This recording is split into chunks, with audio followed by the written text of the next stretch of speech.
Doctor hair loss मतलब alopecia एक ही चीज़ होती है?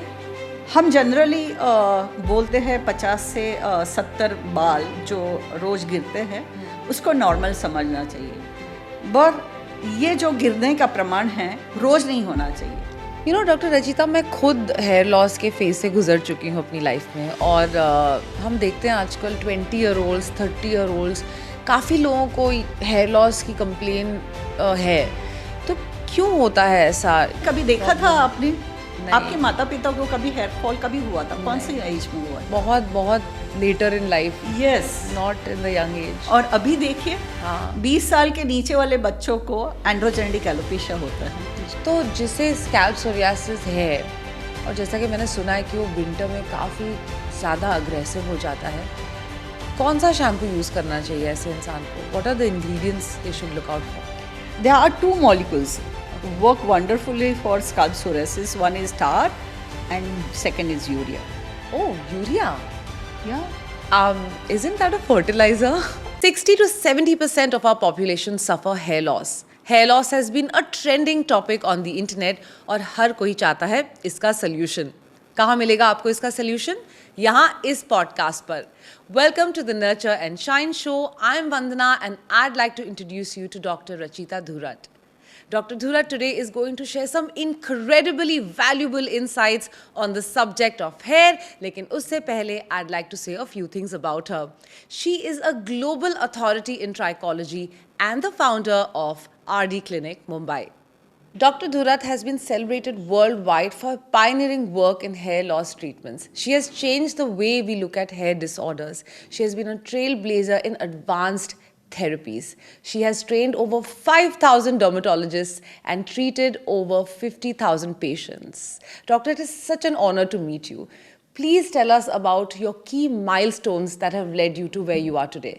ऐसा है वंदना, हेयर डिसऑर्डर्स में मेरी काम की शुरुआत 3 दशक पहले हुई, क्योंकि मुझे हेयर डिसऑर्डर में काफ़ी रुचि थी और करते करते हमने काफ़ी इनोवेशंस किए। और एक इनोवेशन था जो 2010 में हमने किया, स्टडी की जो माइक्रोनेडिंग पर, और उसका मैंने रिजल्ट्स एक कॉन्फ्रेंस में प्रेजेंट किया। तभी यूएसए के डॉक्टर ने वो रिजल्ट्स देखे, वो इतने इम्प्रेस हुए कि उन्होंने मुझे तुरंत इंटरनेशनल कॉन्फ्रेंस में टॉक करने के लिए बुलाया और तब से ये जर्नी चालू है। और माइक्रोनेडिंग जो ये थेरेपी है, अभी तो आपको पता है कितने मिलियंस लोगों को इसका फ़ायदा हुआ है। ये थेरेपी इतनी पॉपुलर हो गई, स्पेशली ब्राज़ील के लोग मुझे जानने लगे कि माइक्रोनेडिंग से कितना फ़ायदा होता है हेयर ग्रोथ के लिए। और ये जर्नी अभी तक कंटिन्यू है और हम बहुत सारे इनोवेशन अभी करते आ रहे हैं। So Vandana, I started this work in 2010 and today you see there are millions of patients, doctors in India using this therapy for hair regrowth. Doctor, आपने वर्ल्ड वाइड प्रेस्टिजियस कॉन्फ्रेंसेस में इंडिया को represent किया है and you been the sole speaker on the trichology subject. कैसा लगता है आपको? वंदना, ये बहुत खुशी की और सम्मान की बात है कि अकेले इंडिया से ये इंटरनेशनल कॉन्फ्रेंसेस में एज अ स्पीकर करके जाना, और जो इनोवेशंस मैंने आरडी क्लिनिक में किए, जैसे follicular oxygen boost therapy, IPRF, PRP, माइक्रोनेडिंग में, ये इंटरनेशनल कॉन्फ्रेंस में प्रेजेंट करती हूँ। लोगों को पता चलता है कि हमारे देश में ये विषय पर कितनी प्रगति हुई है। उसके अलावा जो ज्ञान मैं वहाँ लेती हूँ मेरे पेशेंट के हित में आता है, और हमारी कम्युनिटी जो है डर्मेटोलॉजिस्ट कम्युनिटी, उनमें ये हम लोग शेयर करते हैं ज्ञान, क्योंकि मेरी ट्राइकोलॉजी एकेडमी है जिनमें हम ट्रेनिंग देते हैं डर्मेटोलॉजिस्ट को ट्राइकोलॉजी विषय पर। इसके अलावा भी जब मैं ये इंटरनेशनल स्पीकर्स को जैसे कि यूएसए से, ऑस्ट्रेलिया, अफ्रीका, यूरोप से मैं उनको इनवाइट करती हूँ हमारे कॉन्फ्रेंस के लिए, जिसका नाम है ट्राइकोलॉजी अपडेट, तो वो यहाँ खुशी खुशी आते हैं, क्योंकि उनको पता है कि यहाँ इतना काम अच्छे तरह से होता है जी, तो वो ये कॉन्फ्रेंस को आते हैं। आपने 5,000 से भी ऊपर पेशेंट्स को ट्रीट किया है। हमें बताइए किसी ऐसे पेशेंट की हेयर लॉस जर्नी के बारे में किस तरह से उसकी ज़िंदगी बदली, उसका कॉन्फिडेंस बदला, प्लीज़ बताइए। बहुत सारे ऐसे केसेस है, पर कुछ केसेस अपने दिमाग में रह जाते हैं। जैसे एक फीमेल थी जिसको हेयर लॉस हो रहा था, और मुझे एक दिन रात को 11 बजे फ़ोन आता है, और जनरली हम लोग सोचते हैं कि 11 बजे रात का फ़ोन आए तो कोई इमरजेंसी होगी। जब मैं फ़ोन उठाती हूँ तो वो रोना चालू कर देती है। मैं बोला क्या हो रहा है आपको? नहीं, मेरे बाल पानी जैसे जा रहे हैं, मुझे इतना टेंशन आ रहा है, मैं सो नहीं रही हूँ इतने दिनों से। बोला रुको रुको, सुबह आके आप मुझे मिल लीजिएगा, मैं आपको ट्रीट कर दूँगी, टेंशन लेने की बात नहीं है, आपको बाल आ जाएंगे। तो जब वो मेरे क्लिनिक में आई दूसरे दिन, मैंने एग्जामिन किया, उसको ट्रीटमेंट दी, और वो कुछ दिनों में ठीक हो गई। तो ये जो है कि हेयर लॉस के वजह से साइकोलॉजिकल इम्पैक्ट इतना गहरा होता है कि आप सोच नहीं सकते। और दूसरा एक केस है जो यूएसए में रहता है, और उसने वहाँ यूएसए में काफ़ी ट्रीटमेंट लिए, और उसके भी बाल कंट्रोल नहीं हो रहे थे।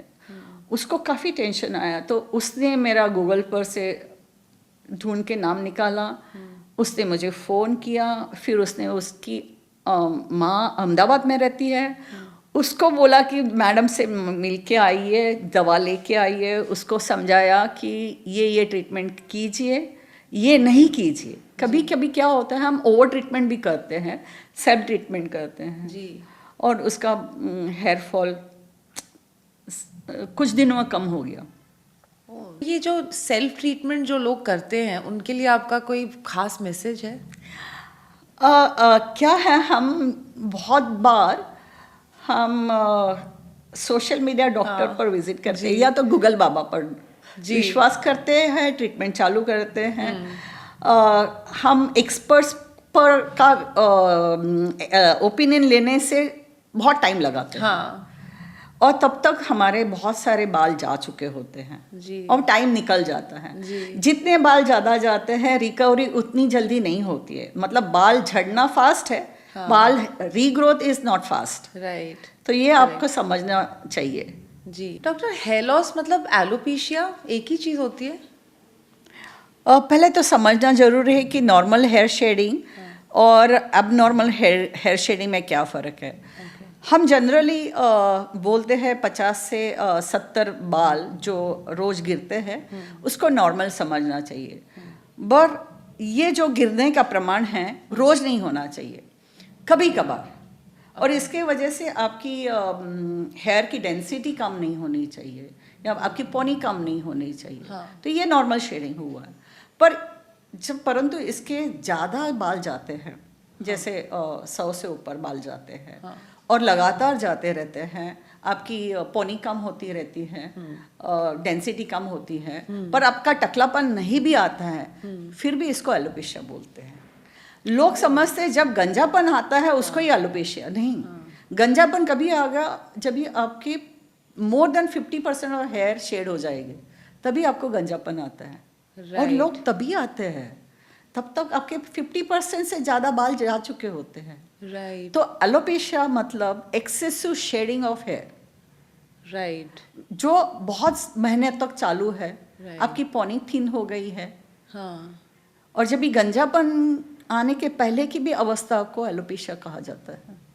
अच्छा। तो और इन एलोपेशिया का जो एक ट्रीटमेंट होता है, जो एक आप स्टेप्स लेते हैं उसको कंट्रोल करने के लिए, वो एक जनरल हेयर फॉल से सिमिलर होता है कि उसका ट्रीटमेंट अलग होता है? हाँ, नहीं, यहाँ तो हमको डायग्नोसिस करना इम्पोर्टेंट है, क्योंकि बहुत सारे कारण होते हैं एलोपेशिया के लिए। ओके, ऑटोइम्यून कॉज है क्या, या कोई ट्रिगरिंग फैक्टर है क्या, जैसे फीवर आया, कोई बीमारी हुई, कोई भी कीमोथेरेपी चालू है, हार्मोनल इम्बैलेंस है, बहुत सारे रीज़न है, वो असेस करना इम्पोर्टेंट है। ओके, तो मेनली जो कॉमन कॉजेस है हेयर लॉस के, एंड्रोजेनेटिक एलोपेशिया, जो हम आदमी लोगों में देखते हैं, गंजापन, कॉमन गंजापन, या फीमेल पैटर्न हेयर लॉस जो उसका काउंटर पार्ट है फीमेल में दिखाई देता है, जी, या तो टीलोजन इफ्लुएम, या तो एलोपेशिया एरेटा। अभी एलोपेशिया एरेटा ये ऑटोइम्यून कंडीशन है। ये 3 मेन कॉजेस है, apart from there are many causes. Right. Okay, इन तीनों के लक्षण अलग अलग हैं। अच्छा। तो इसको डायग्नोस करना इम्पोर्टेंट है क्योंकि ट्रीटमेंट अलग है।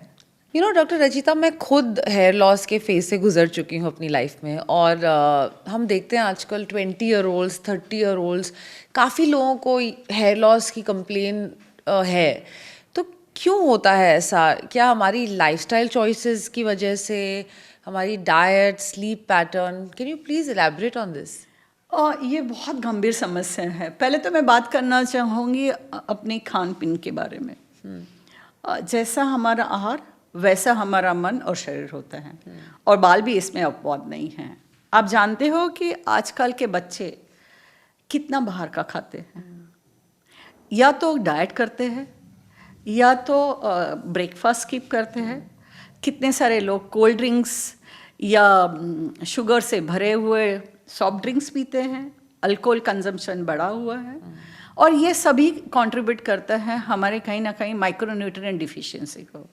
जैसे जिंक है, बायोटिन है, B12 है, आयरन है, इवन विटामिन D3। तो ये सीधा असर तो बालों पर होना ही होना है। अभी बात करते हैं स्ट्रेस की। स्ट्रेस आजकल के ज़माने में काफ़ी बहुत है, और स्पेशली यंगस्टर्स को।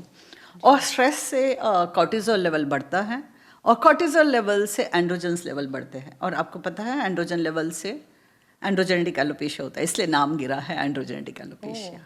और ये एंड्रोजन्स लेवल जब बढ़ते हैं तभी आपकी हेयर ग्रोथ थम जाती है। हेयर शेडिंग चालू हो जाता है, क्योंकि वो टिलोजन फेस में चले जाते हैं, मतलब नॉन ग्रोइंग फेस में, और फिर शेडिंग चालू हो जाती है। तो तनाव से मुक्त रहने के लिए आपको योग करना चाहिए, मेडिटेशन करना चाहिए, संगीत सुनिए, या जो चीज़ आपको खुशी दे, ताकि आपके दिमाग में हैप्पी हार्मोन्स रिलीज हो, एंडोर्फिन, सेरोटोनिन, डोपामिन। इसके वजह से आपके ये कॉर्टिसोल लेवल कंट्रोल में होते हैं। अभी बात करते हैं नींद और नींद के पैटर्न की। आप जानते हैं कि यंगस्टर्स और इवन बुजुर्ग कितने बजे रात को सोते हैं? कितने बजे? ये मोबाइल फोन्स और या आपका OTT, ये डेडली कॉम्बिनेशन है। कोई जल्दी नहीं सोते हैं। बहुत सारे लोग रात को 1 बजे, या तो सुबह 1 बजे नहीं, सुबह का बोल सकती हूँ, सुबह के 1 बजे और सुबह के 3 बजे सोते हैं। और इसके वजह से हमारा पूरा सर्काडियम रिदम डिस्टर्ब हो जाता है। अभी सर्काडियम रिदम मतलब जो डे और नाइट का चक्र है, उसके हिसाब से हमारी बॉडी अगर सिंक्रोनाइज होती है तो हमारे बैलेंस रहता है सभी चीज़ें। पाचन शक्ति बोलो, हार्मोन रिलीज, हमारा टेम्परेचर मेंटेन रखना, ये सब बैलेंस में रहता है। और ये रात को लेट सोने की वजह से ये बैलेंस बिगड़ जाता है। हमारे शरीर में मेलाटोनिन नामक जो द्रव्य है वो रिलीज नहीं हो पाता है, और उसका सब असर हमारे टेलोमर पर होता है। और टेलोमर क्या है कि हमारा जो DNA होता है उसका में एक कैपिंग होती है जी। जो ये एक टेलोमेयर है, वो कैप का एक्शन क्या है कि हमारा DNA अच्छे से फंक्शन करे जी। एबनॉर्मल फंक्शन करेंगे तो आपको मालूम है कैंसर जैसी भी बीमारी हो सकती है। बिल्कुल। तो हमारा सर्काडियम रिदम जब खराब हो जाता है, टेलोमेयर का लेंथ कम होना चालू हो जाता है। और इसी वजह से यंगस्टर्स में, या पहले कभी देखा था आपने? नहीं। आपके माता पिता को कभी हेयर फॉल कभी हुआ था? कौन से एज में हुआ था? बहुत बहुत later in life. Yes, not in the young age. और अभी देखिए, हाँ। 20 साल के नीचे वाले बच्चों को एंड्रोजेनेटिक एलोपेशिया होता है। जी बिल्कुल। या सो ये इनकी अब हमारी जो लाइफस्टाइल बन रही है वो बहुत अच्छी नहीं है। तो सारांश ये है कि सही आहार से हमारे बालों को पोषण मिलता है, तनाव कम करने से इसकी सुरक्षा होती है, और अच्छी नींद लेने से बालों की मरम्मत होती है। इतनी बातें हो गई हैं अब हेयर हेल्थ और लाइफस्टाइल और डाइट के बारे में। एक चीज़ मुझे जानना है, आई एम श्योर हमारे व्यूअर्स को भी ये जानना है कि सप्लीमेंट्स लेना ज़रूरी है कि नहीं हेयर हेल्थ के लिए? अच्छा, चलो सप्लीमेंट्स के बारे में बात करते हैं। अगर आपका आहार संतुलित है, बैलेंस डाइट है, और आपको कोई स्वास्थ्य समस्या नहीं है, ना हेयर फॉल झड़ रहे, हाँ। अननेसेसरी सप्लीमेंट लेना ज़रूरी नहीं जरूरी नहीं है। ओके पर आपके बाल जब झड़ना चालू होते हैं तो बालों के न्यूट्रिशन की डिमांड काफ़ी बढ़ जाती है जी और तभी सप्लीमेंट लेना काफ़ी ज़रूरी है। बट हालांकि ये सप्लीमेंट लेना आप एक्सपर्ट से एडवाइस लेके ही लेना चाहिए। इसके लिए मुझे एक किस्सा बोलना चाहती हूँ कि मेरा एक पेशेंट था, वो हेयर फॉल उसका रुक ही नहीं रहा था। मतलब हमने बहुत सारे ट्रीटमेंट किए उसके ऊपर। फिर बाद में पता चला कि वो इतने सारे सप्लीमेंट्स 10 बॉटल्स वो लेके Oh आया। my 10 God. बॉटल्स वो दिखा रहा था कि ये मैं ले रहा हूँ। ओ गॉड तो एक हाइपर विटामिनोसिस होता है अच्छा। जिसके वजह से भी बाल झड़ते हैं। ओवर सप्लीमेंटेशन यस सोचते हैं कि हाँ सप्लीमेंट लेना, बस सुन लिया सप्लीमेंट लेना जरूरी है बालों को, चालू कर लिया सप्लीमेंट लेना। हाँ और आजकल इंटरनेट पे सोशल मीडिया Yes. पे हर कोई सप्लीमेंट प्रमोट कर रहा है, कोई सप्लीमेंट बेच रहा है Yes. तो उसके उस झांसे में आना बहुत आसान है मुझे Yes. लगता है। तो ये सप्लीमेंट कभी लेना कभी नहीं लेना आप एक्सपर्ट से पूछना बेहतर होगा। जी बिल्कुल बिल्कुल। तो ये बात एस्टैब्लिश्ड है कि supplementation is good, over supplementation is bad. Doctor से पूछ के ही सप्लीमेंट्स लेने चाहिए। तो अगर मैं अपने लिए एक सप्लीमेंट चूज़ कर रही हूँ, वो कौन से की इंग्रेडिएंट्स हैं that I should look out for? Yeah. So amino acids, zinc, biotin, Okay. calcium और आयरन स्पेशली फॉर महिलाओं के लिए, क्योंकि अच्छा। हमारे भारत में महिलाओं में आयरन की कमी काफ़ी होती है। जी। एनीमिया काफ़ी कॉमन है, जी तो उनके लिए आयरन इज़ इम्पॉर्टेंट। जी जी। तो ये सारे इंग्रेडिएंट्स हों तो Good, supplement should be good. Yes. Doctor एक और प्रॉब्लम जो काफ़ी लोगों में हम देखते हैं वो है डैंड्रफ की प्रॉब्लम। इसका क्या है सोल्यूशन? यह बहुत कॉमन समस्या है ये है। जी इसके लिए आपको अच्छा शैम्पू यूज़ करना चाहिए जो कि मेडिकेटेड हो। ओके इसके लिए क्योंकि मेडिकेटेड शैम्पू में ये जो एंटी डैंड्रफ इंग्रेडिएंट्स होते हैं उनकी मात्रा अच्छे तरीके से होती है। Okay. क्योंकि वो ड्रग लेवल की मात्रा होती है, जैसे जी। Zinc पैरेथियन, ketoconazole. जी ये शैम्पू यूज़ करना चाहिए हफ्ते में 2 से 3 बार। ओके और इसका एक तरीका है कि आप जब शैम्पू करते हैं तो इसको 2 से 4 मिनट स्काल्प पर रहने दीजिए ताकि उसकी एक्शन हो। तुरंत नहीं वॉश करना चाहिए। जी ये बात नहीं पता थी मुझे। और काफ़ी लोग गर्म पानी बहुत यूज़ करते हैं और गर्म पानी से डैंड्रफ वर्स्ट होने की संभावना होती है। ओके या और हम भारतीय लोग उपाय सोचना चाहते हैं कि डैंड्रफ से कैसे बचे, और उसके लिए सोडा बाइकार्ब खाने का सोडा भी यूज़ किया जाता है। हाँ बट वो काम नहीं करता है ना। टेम्पररी काम करता है पर नुकसान ज़्यादा करता है, क्योंकि सोडा बाइकार्ब का पीएच देखेंगे तो बहुत हाई अल्कली है। और हमारी स्किन का पीएच, स्काल्प के स्किन का पीएच है 5.5। तो आप सोचिए आप क्या कर रहे हो। ओह माय गॉड, इसलिए आई थिंक बेस्ट है कि डॉक्टर से ही पूछ के ये सारी चीज़ें करिए। और उसके अलावा जब आप ये सब करने के बावजूद एंटी डैंड्रफ शैम्पू यूज़ कर रहे हैं, आपका डैंड्रफ कम नहीं हो रहा है, तो आप डर्मेटोलॉजिस्ट को दिखाइए। जी जी। क्योंकि स्काल्प सोरियासिस एक चीज़ है जो डैंड्रफ जैसी ही प्रेजेंट होती है। करेक्ट। हाँ, और उसकी ट्रीटमेंट थोड़ी अलग है। तो उसमें भी जैसे फ्लेक्स आते हैं। यस, वैसे ही फ्लेक्स आते हैं जैसे डैंड्रफ में आते हैं। जब तक हम ट्राइकोस्कोपी करके नहीं देखते हम डायग्नोस नहीं कर पाते हैं कि स्काल्प सोरियासिस है या डैंड्रफ है। राइट, तो बेस्ट है कि एक डर्मेटोलॉजिस्ट के साथ अपॉइंटमेंट लेके अपना स्कैल्प चेक कराइए। यस। तो डॉक्टर स्पीकिंग ऑफ सोरियासिस, क्या ये प्रॉब्लम आजकल कॉमन हो गई है? यह बहुत कॉमन है ये प्रॉब्लम। सिर्फ हमको समझ में नहीं आता है कि ये सोरियासिस है कि डैंड्रफ है। जब आप डर्मेटोलॉजिस्ट के पास जाओगे तभी आपको पता चलेगा कि ये सिर्फ डैंड्रफ नहीं है, ये एक्चुअली में स्काल्प सोरियासिस है। तो जिसे स्कैल्प सोरियासिस है, और जैसा कि मैंने सुना है कि वो विंटर में काफ़ी ज़्यादा अग्रेसिव हो जाता है, कौन सा शैम्पू यूज़ करना चाहिए ऐसे इंसान को? What are the ingredients they should look out for? Scalp psoriasis winter में एग्रीवेट होता है, ये सही बात है। And there are 2 molecules work wonderfully for scalp psoriasis. One is tar and second is urea. Oh, urea. Yeah. Isn't that a fertilizer? No. It's true, it is fertilizer, but urea का proper concentration में अगर shampoo करके use किया जाए तो वो keratolytic होता है। इसका मतलब वो फ्लेक्स निकालने में हेल्प करता है और स्काल्प सोरासिस में भी हेल्पफुल है वो, क्योंकि उसमें हाइड्रेशन होता है। जैसे हम स्काल्प सोरासिस बॉडी में आता है तो हम क्या करते हैं, मॉइस्चराइजर लगाते हैं, है ना जी। तो ये हाइड्रेशन का काम भी करता है।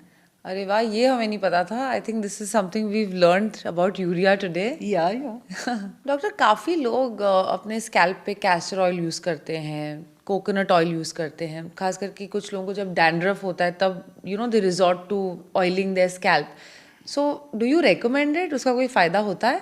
अच्छा क्वेश्चन है, क्योंकि ऑयलिंग करना या ना करना ये बहुत बड़ी कंफ्यूजन है।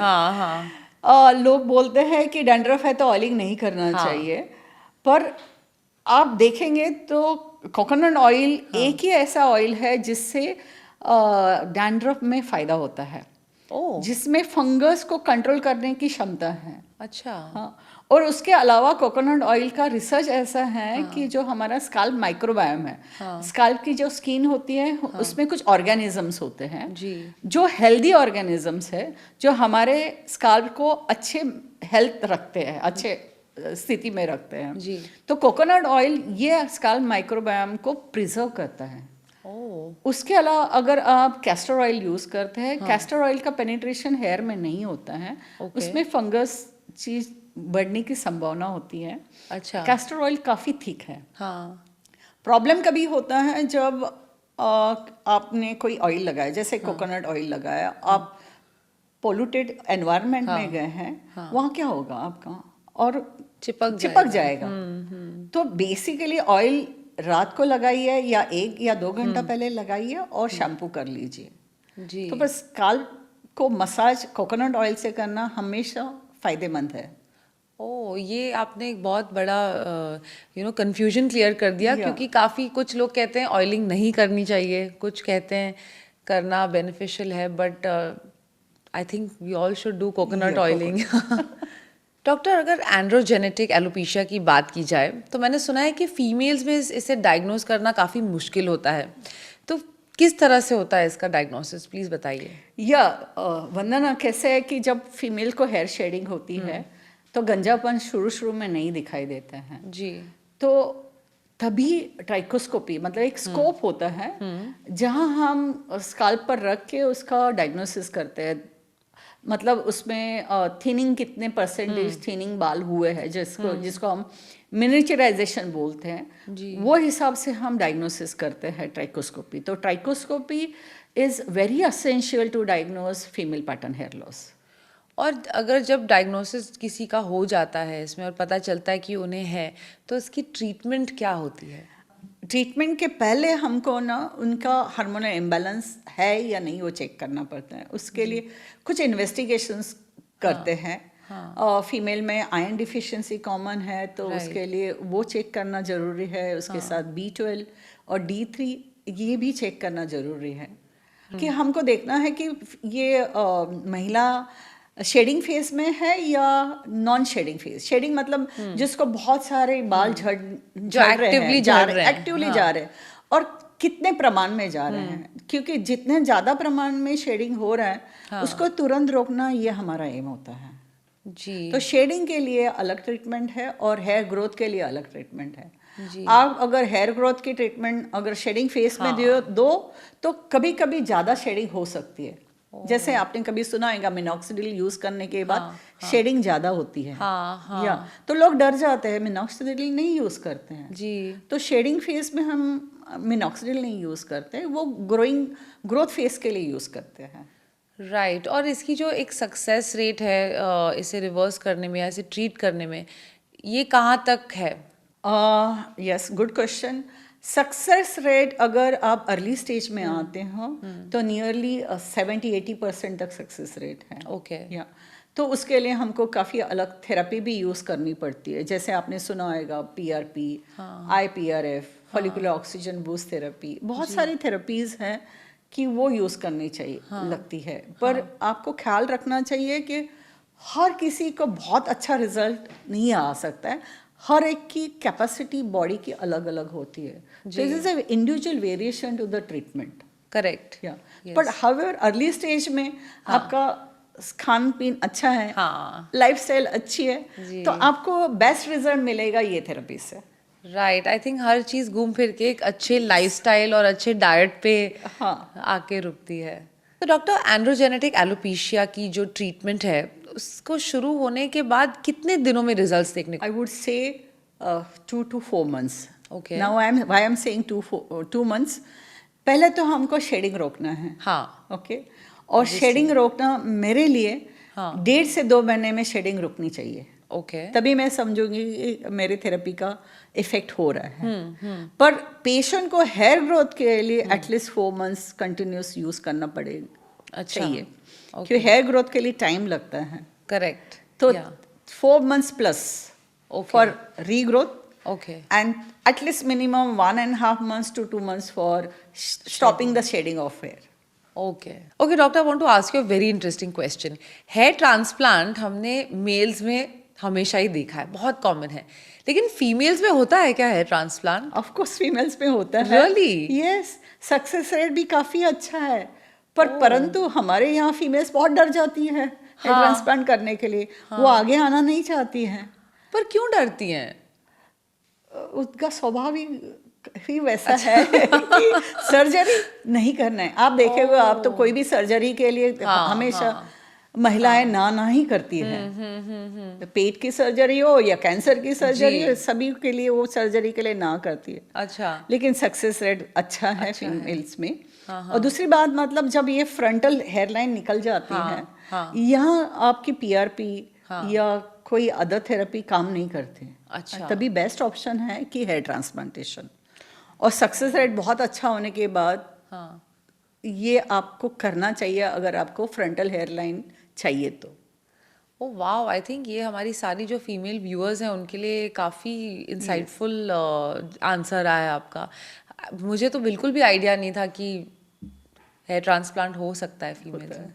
Dr. Rachita, how did you get the idea of starting the Trichology Update Conference, you know, where you invite doctors from all over the world? How did you get the idea? Oh, it started in 2014. Earlier, we used to go to the various conferences. Right. And we used to pay for the course on a trichology. Okay. Okay. And then I realized that why not invite these doctors and learn from them in India. And hence I started this conference in 2014. That was my first conference. Okay. And I invited international speakers from USA and Australia, because they have become my friends now. Right. And since then I'm holding this conference on regular basis, and this is a very hit conference. Oh wow, I was going to ask you कि response कैसा रहा? And I feel so happy that my dermatology community is benefited when they are coming here. Yes, yes. Because everybody can't go abroad and learn. Yes. And these are the experts whose textbooks we have been reading. Yeah. So I think that's very, like you said, beneficial for the community, and I think that's a very thoughtful thing you did for your community. Yes, and this conference only restricted to a dermatologist. Okay. Yeah. So because I love my community. Of course. Doctor, आज आपने इस podcast पे बहुत valuable insights दिए हैं, and I am sure हमारे viewers बहुत benefit करेंगे ये पॉडकास्ट देख के। लेकिन पॉडकास्ट एंड करने से पहले एक छोटा सा रैपिड फायर खेलते हैं। Are you ready? Yes. Okay, so is it a myth और is it true? Brushing your hair 100 times a day will make it shinier. No. Myth? Myth. You should brush your hair when it's wet. Wrong. Massaging your scalp will stimulate hair growth. Yes. Wearing hats causes baldness. No. Common baldness is a genetic condition, hence it's okay to have not treated. Wrong. Alopecia areata can't be treated successfully. No, it can be treated successfully. Okay. Rubbing your scalp with onion juice promotes hair growth. Myth. Okay. In fact, it can cause irritation to your scalp. Oh, Washing your hair every day is bad. That depends upon your style, your hair quality. If you have very dry hair, you should not wash. But you are athletics, you are sweating a lot, oily scalp, yes. But then you must use a mild shampoo. Okay. Does coloring, bleaching, or heat styling damage hair? Certainly, yes. Oh God. Look at your hair. Yeah. Can wearing caps or helmets lead to hair fall? No, Okay. Tretinoin grows hair. absolutely not. Because tretinoin we use for acne. Have you seen any hair growth on face? No. Okay, that was a fun rapid fire, Dr. Thank you, Vandana. Rajita Dhura. Thank you so much.